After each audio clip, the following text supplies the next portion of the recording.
Welcome to the motovlog. It's Ham Shanks, and we're going to talk UFC.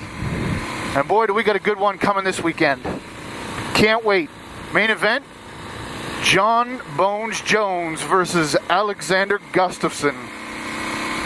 A battle of really tall, really lanky light heavyweights. That should be a good one. And then the next one, the one that I'm counting on being an absolute barn burner, is Barao versus Eddie Wineland.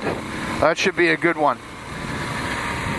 And last but not least, because I only really care about the top three fights. No, I'm just kidding. But those are the three that we have time to talk about today, you and I. And the third one, or the main event, is Brendan Schaub versus Matt Mitrione. And this one has been some time in the making. So let's talk about that one a little bit first. Matt Mitrione and Brendan Schaub both competed and did quite well on The Ultimate Fighter. Forgive me, I can't remember the season, but all I know is it's the one that Rashad Evans and Quentin Jackson coached. And the eventual winner was Roy Nelson, and he won by KOing Brendan Schaub with a big overhand right at the tough finale. But I'm sure you know all about that. So now, the question becomes, what happens when we line up Matt Meathead Mitrione against Brendan Big Brown Schaub? No, I'm just kidding. That's his nickname on The Fighter and the Kid, a podcast he does with a comedian by the name of Brian Callen. I listen to that, get it on iTunes. It's pretty funny. But I can't remember his real nickname because that one's too funny. That one's just the one that's stuck in my head. Big Brown, Brendan Schaub. So the way I see that one unfolding, Schaub is going to come out, and I have no doubt in my mind that he is going to use length and distance and constantly mix up his attack. I guarantee you are going to see push kicks and jabs, changing levels, and attempts at double and single leg takedowns on Mitrione. His first order of business, Brendan Schaub, is going to be to gauge distance and then pick his moment to get inside and grab Mitrione and take him down to the mat and try to beat him up down there.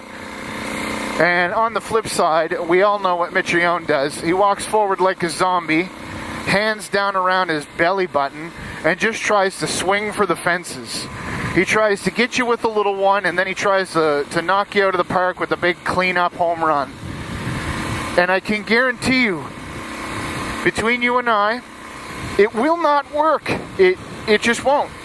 Schaub has become a full-fledged mixed martial artist. He's not the former NFL player he once was. Granted, neither is Mitrione, but Mitrione's still a one-trick pony. And you know, you can say all you want about his wrestling and everything else, but it's just not going to work for him. Schaub is going to be too big, too strong, too athletic, too fast, and he's going to get in there. He's going to grab a hold of Mitrione, put him on the ground, and he's going to pummel his face as long as it takes for Mitrione to turtle up, roll over, probably give his back, and I guarantee you Schaub gets a choke. He won't be able to finish Mitrione with punches. He's going to get him to the ground, roll him over, and choke him for the tap. So there it is. Schaub via submission, probably in round 2. I'm going to say rear naked choke. Then, Barao versus Eddie Wineland. Whoo-hoo! My God, that's going to be a hell of a fight. You think about Barao, and all you can think about is the ridiculous antics that make him look like a monkey. When he gets guys in any kind of position where he can jump to take your back or your arm or your neck or anything, he's there. Like, you cannot even stop to think for 1 second what the guy is going to do next, or he'll be on your back. And never mind all that, he's got excellent striking. His Muay Thai is unbelievable. So what really it comes down to is whether or not Eddie Wineland can keep Barao off his back.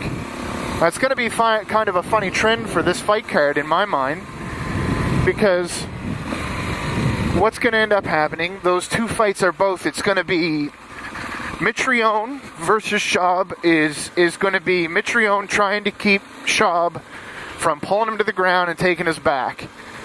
And then the same thing's going to happen. Wineland, also a kickboxer like Mitrione, is going to be trying to keep Barao from grabbing him, taking him to the ground, and taking his back and looking for a choke. So really the only thing Wineland is going to be able to do to try to keep Barao off his back or getting anywhere close to that position, because if Barao gets a hold of you, he's getting on your back and he's going to climb around you like a monkey in a tree. And Wineland is going to have no choices. He's going to have to make sure that he maintains his distance. He's going to have to do it with, leg kicks. Like, really, that's going to be his biggest thing, is whether or not he can just decimate Barao's legs with leg kicks. He's just going to have to keep thumping him into the thighs of Barao and being able to do it on the end of combinations so that Barao can't get a feel for the timing and get in and get his legs to take him to the ground. Now, that being said, we could be real surprised and Barao lets Wineland turn it into a kickboxing match, which he will lose. Barao might be able to turn the tempo around and keep giving it back to Wineland faster than he can dish it out and end up taking a beating himself. So it's one of those two things.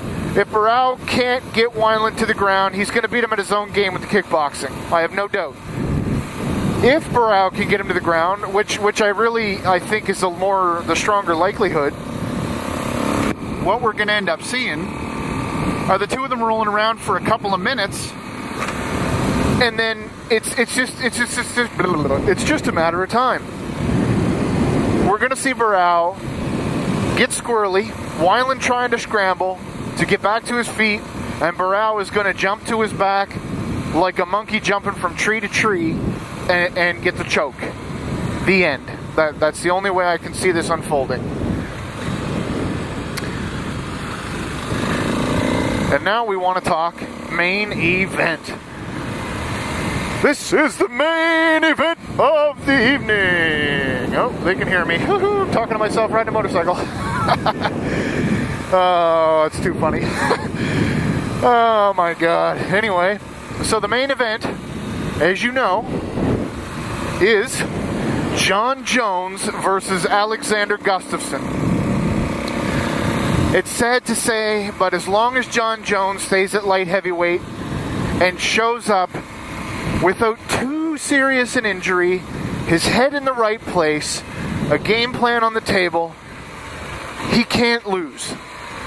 It's down to the point where it's Jones's turn, basically, to lose a fight. If he can fight with his head on straight, he's going to win. It's not a how is he going to win, it's not a if he's going to win, it's how he's going to win. He's just going to win.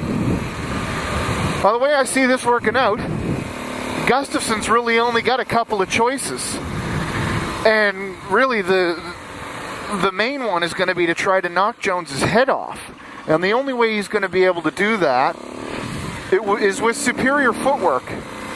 Now, if we see Jones set the tempo with the footwork, Gustafsson's going to have a hell of a night because Jones can move as good as anybody in the division. He's got the footwork to match the rest of his skills, and he's primarily a wrestler, so it's not surprising because he's just a through and through perfect athlete. But really, the biggest difference between them and the problem that is going to be posed to Gustafsson is the fact that Jones can use his reach like no man's business. It's the longest in the, he's got the longest reach in the UFC. And Gustafsson is darn close, but he just doesn't know how to use that reach to his advantage like Jones does. Now, don't get me wrong. Gustafsson knows how to use his reach, but he's used to using it against guys that are a good 4 or 5 inches shorter than he is.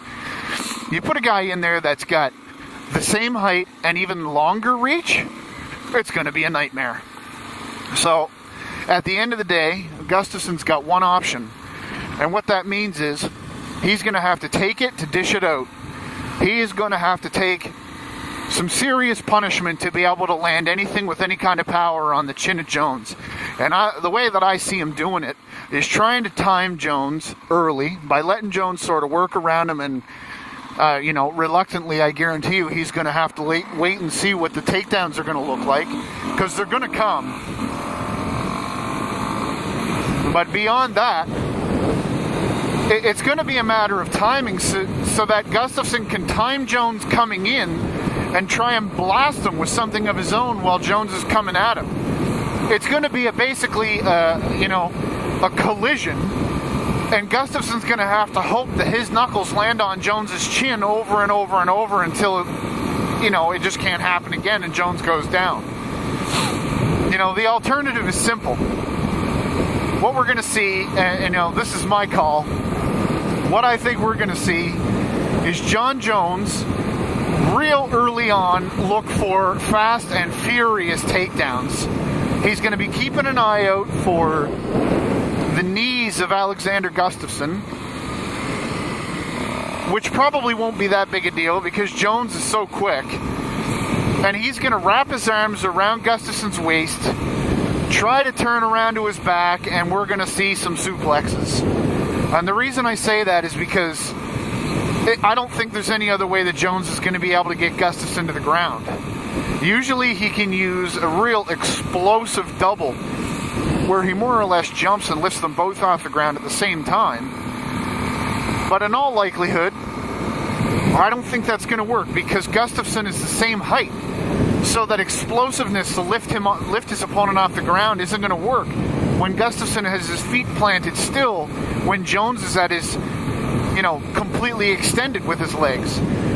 So I would say Jones is likely going to look to turn to Gustafsson's back and look for suplexes. And guess what, folks? You guessed it.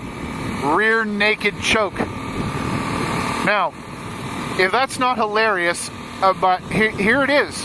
My guess, we're going to see Schaub rear naked choke Matt Mitrione. Then we're going to see Henan Barao rear naked choke Eddie Wineland. And guess what? We're going to see John Jones rear naked choke Alexander Gustafsson. And he's going to do it off a scramble right after a German suplex or a belly-to-back suplex. Now that's the way that I see that unfolding. So, we'll see you next week. Enjoy the fights. I hope you watch. I will be. Have a good one. Thanks for watching.